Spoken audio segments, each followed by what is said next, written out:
No, tiene sus canales.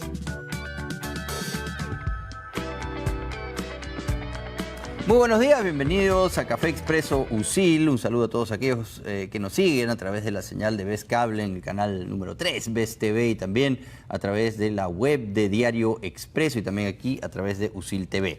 Vamos a entrevistar el día de hoy a Adriana Tudela. Ella es congresista de la República por Avanza País. De verdad nos emociona mucho tenerla porque es una congresista con ideas frescas, con propuestas coherentes, y la verdad que eso pues en el Congreso que tenemos es refrescante y es importante resaltar el trabajo que se está haciendo, al menos desde el despacho de la congresista Adriana Tudela.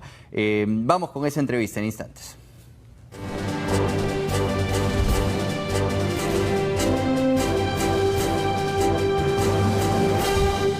Y como es habitual, nos acompaña siempre uno de nuestros alumnos aquí de USIL, en esta ocasión nuestro buen amigo Ricardo Cortés. Él es especialista en música, ya pronto se va a graduar, recibido por la carrera de música. Y otra especialidad tienes también, ¿no? Administración de empresas. Ajá, muy bien, así que te vas a entender ahí con Adriana. Muy bien, le damos la bienvenida a la congresista Adriana Tudela. Yo soy abogada, no sé nada de administración de empresas. Pero tienes una mentalidad de cómo deben hacerse las cosas, crees en el libre mercado y entiendes cómo es que debe tener éxito una empresa, ¿no? O sea, a nivel político. Así es. Bueno, buenos días, Augusto, buenos días, Ricardo, gracias por la invitación. Congresista, ¿cómo es su evaluación del momento en el que estamos ahorita? Porque yo veo que ustedes, a pesar de todo, no pierden las ganas de seguir trabajando, de tratar de tender puentes, de tratar de buscar salidas, soluciones viables por el bien del país. Son pocos los congresistas que realmente hacen eso, que debiera ser, ¿no?, el trabajo congresal. Lamentablemente estamos viendo cada vez más casos de malos representantes del pueblo que buscan cómo beneficiarse, que persiguen sus propios intereses y que no tienen incluso escrúpulos y se asocian hasta con proyectos nefastos como el de Pedro Castillo, cosa que hasta ahora estamos viendo las consecuencias, allanamientos, cosa muy vergonzosa para la institución congresal, pero sabemos que no son todos, no hay que generalizar, pero dentro del Congreso, ¿cómo lo percibes?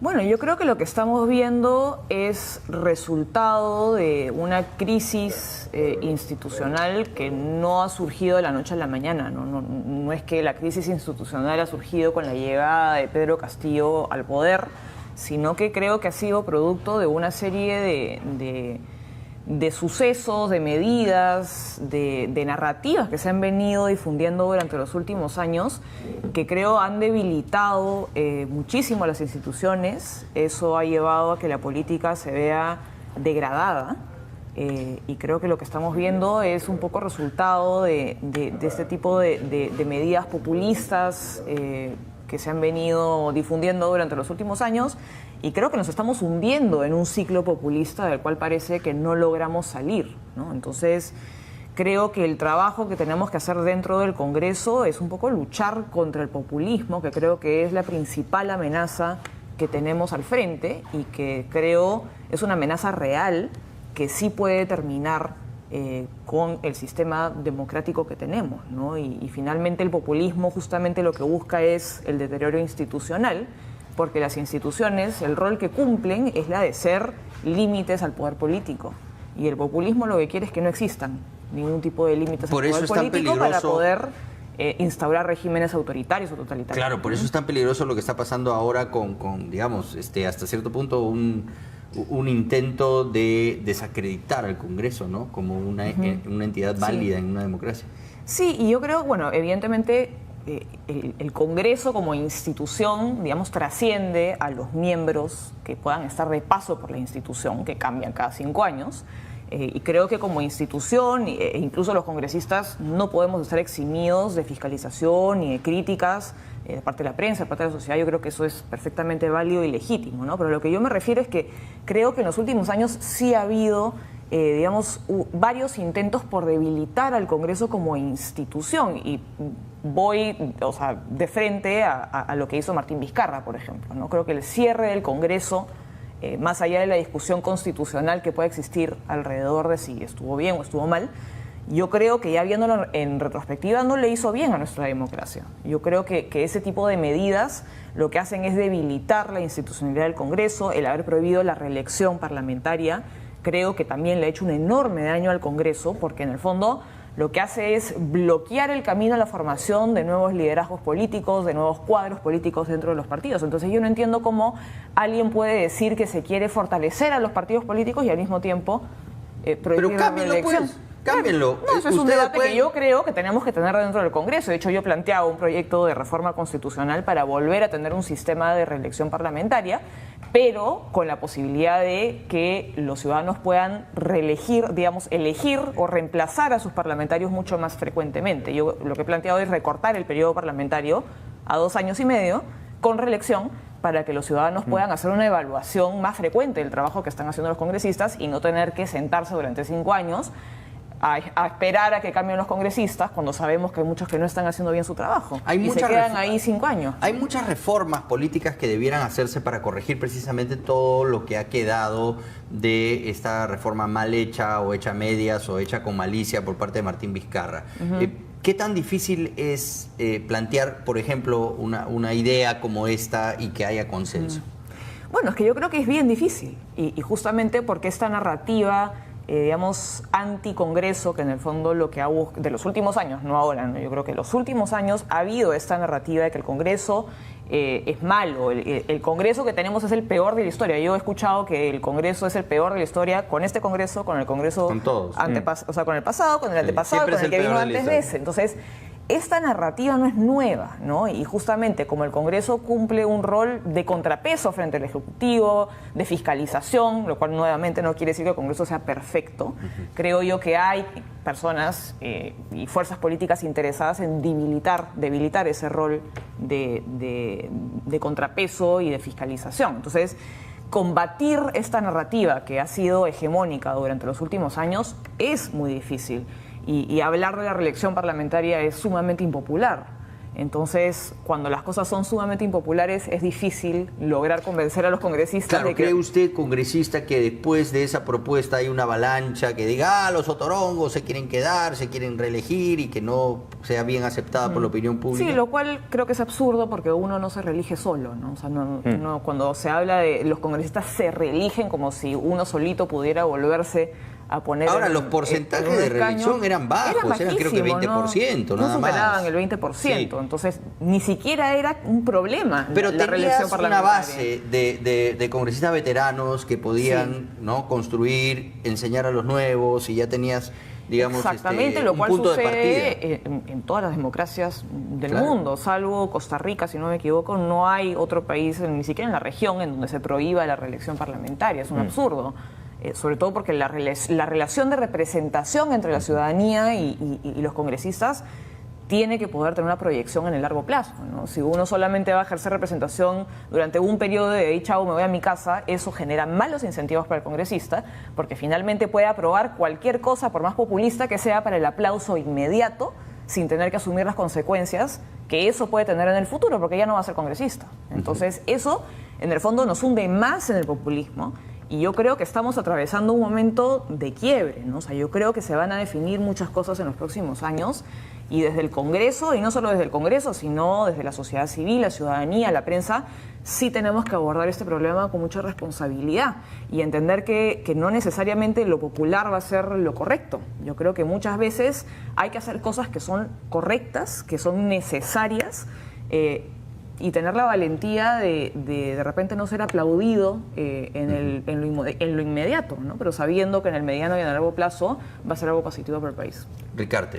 Sí, Ariana, ahora, pensaba un poco mientras escuchaba sobre, por ejemplo, el tema de la reforma o de reformas constitucionales y pensaba en este Congreso actual, ¿no? Un Congreso en el que es tan difícil llegar a consensos. Digamos, ¿tú cómo ves la proyección de este Congreso para aprobar, por ejemplo, reformas, ¿no? ¿Es posible en un Congreso como el que actualmente tenemos llegar a reformas? Bueno, es que ese es otro problema, ¿no? Es un Congreso que está altamente fragmentado, creo que no ha habido, tenemos 13 bancadas y se siguen formando nuevas bancadas, creo que es algo que nunca habíamos visto a este extremo, pero que nuevamente también es producto de una serie de decisiones recientes, como cuando el Tribunal Constitucional en el fondo convalidó que se puedan formar infinitamente nuevos grupos políticos dentro del Congreso, ¿no? Y eso definitivamente hace que sea un desafío aprobar ciertas reformas, sobre todo las constitucionales que requieren de una mayoría calificada de 87 votos. Está bien que requieran de una mayoría calificada de 87 votos. Pero es imposible llegar a... Yo no creo que sea imposible. Pero, o sea, Pero 87 votos, por definitivamente... ejemplo, para, de repente, un sistema bicameral, corregir esta perniciosa pugna permanente entre que te disuelvo y la vacancia y tratar de darle un soporte político de mayor seguridad a ambos poderes del Estado. Sí. Bueno, ya se ha hecho algo con lo de la cuestión de confianza, se ha precisado eso, pero digamos, construir un Congreso y un Poder Ejecutivo que realmente tengan un balance, ¿no? Como debe ser, y que no estemos todo el rato sumidos en esta pugna permanente de ver a quién mata primero al otro. Sí. Porque estamos así hace años y no se en puede gobernar. suspenso. Exacto. Creo que, digamos, hay reformas constitucionales que yo creo que son sumamente necesarias, como la bicameralidad, por ejemplo. Porque ahí te queda el Senado siempre. Sí, es y imposible el Senado no se disuelve, ¿no? Así es. Creo también que renovar el Congreso o la Cámara Baja, asumiendo que va a haber bicameralidad en algún momento, creo que también es necesario.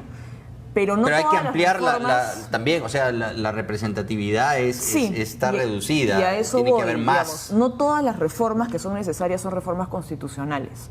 Y creo que a nivel electoral, por ejemplo, para fortalecer la representación y la representatividad del Congreso, tenemos que replantearnos las circunscripciones electorales que tenemos y la forma en la cual elegimos a los congresistas, ¿no? Porque creo que las circunscripciones que tenemos hoy son muy grandes y creo que ese problema se ve agudizado en Lima, sobre todo donde hay cerca de 8 millones de electores que eligen a 33 congresistas a través de un sistema de listas cada uno de esos parlamentarias. congresistas, ¿a cuántos representan? Cada uno de esos congresistas representa 8 millones de personas. Ya, pues. Entonces, claro, esa relación de representación es muy difícil de determinar, de concretar, ¿no? Entonces, y digamos, esto sucede en Lima, pero sucede también en otras regiones, Claro.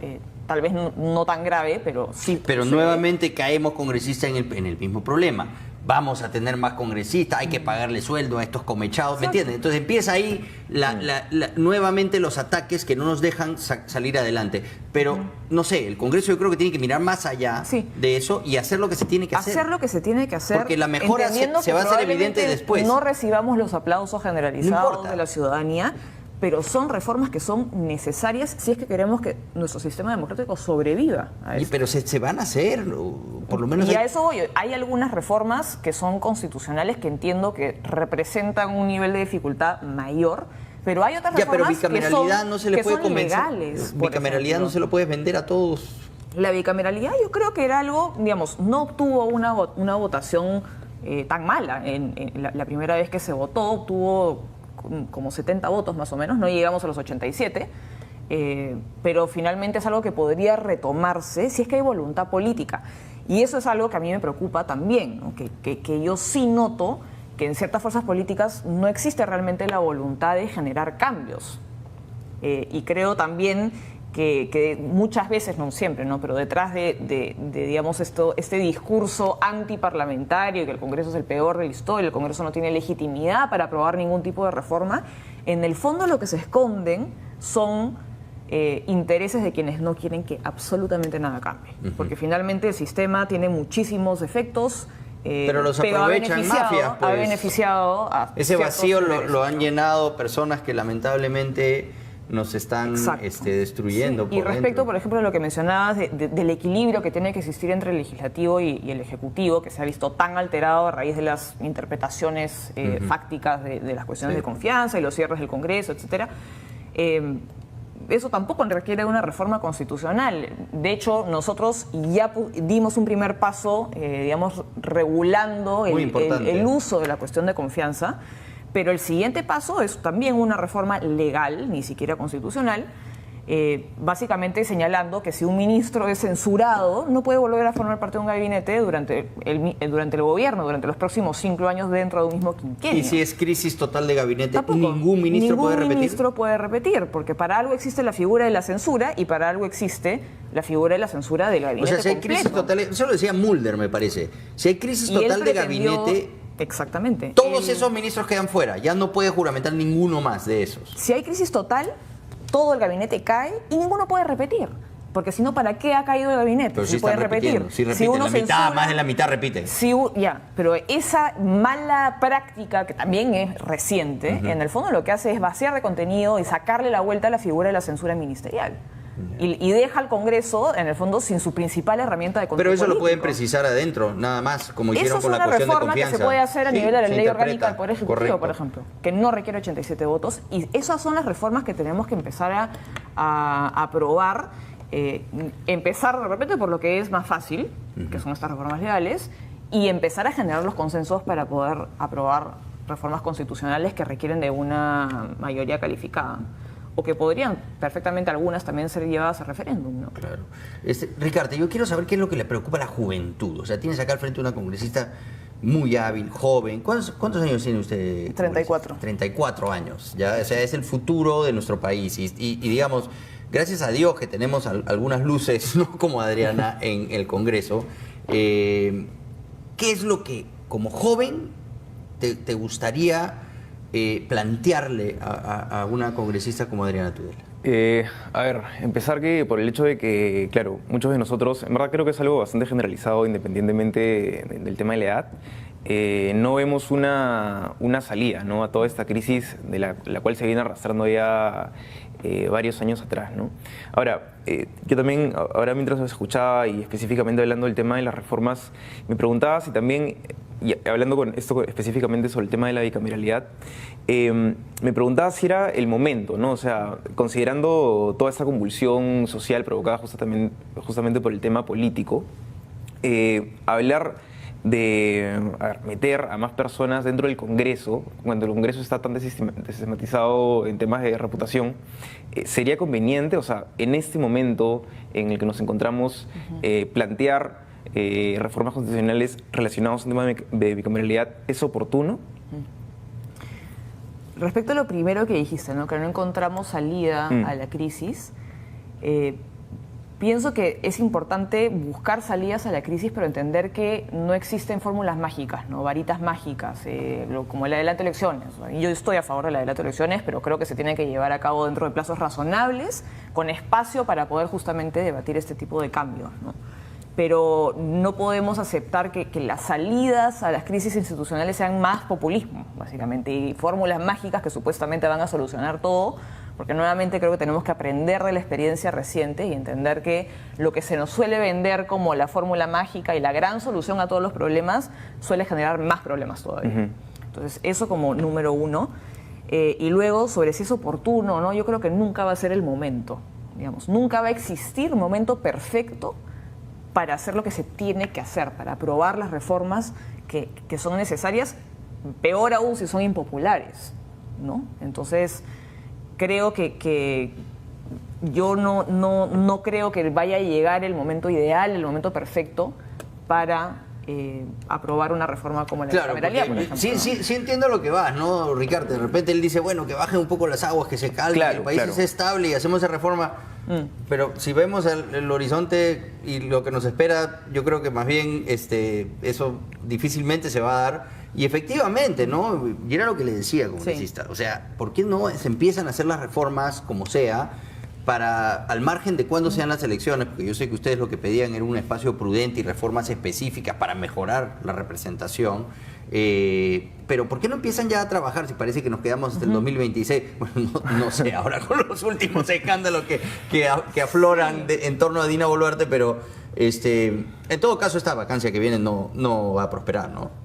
Yo no creo que vaya a prosperar esta vacancia. Pero seguimos otra vez. Pero creo que nuevamente, o sea, el adelanto de elecciones desde Avanza País lo consideramos necesario, ¿no? Y siempre dijimos que el gobierno de Dina Boluarte tendría que ser de transición, que yo por lo menos no veo políticamente sostenible que esto llegue al 2026.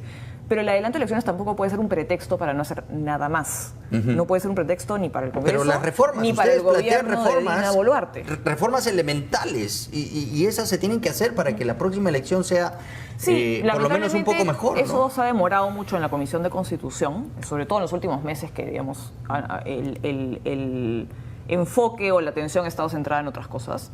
y no se ha hecho mucho, lamentablemente, pero ya se ha empezado a debatir ciertos temas. Por ejemplo, ya se ha aprobado un dictamen que amplía los impedimentos para postular a cargos de elección popular. Claro. Ya se está debatiendo también la renovación del Congreso. Digamos, no se ha cogido exactamente la fórmula que yo planteé en mi proyecto, pero se está planteando la renovación por mitades. Entonces yo creo que es cuestión de tener voluntad política y querer hacerlo, ¿no? Y yo espero que en los próximos meses podamos debatir reformas integrales también, porque yo creo que sí tenemos que retomar el debate de la bicameralidad, porque de eso dependen muchas otras reformas también. Sí, claro. Entonces, sí, y nuevamente creo que el adelanto de elecciones no puede ser una excusa ni para nosotros, ni para el gobierno de Dina Boluarte, que creo que sí está utilizando un poco, o estuvo utilizando el adelanto de elecciones como una excusa como para no gobernar. Claro. Quería preguntarle por la economía social de mercado. Porque aquí en la universidad están impulsando una cátedra llamada Konrad Adenauer, bueno, asociada a esta famosa fundación alemana. Está en la Constitución, ¿no? Tipificado como el camino a seguir para una economía próspera y justa para todos.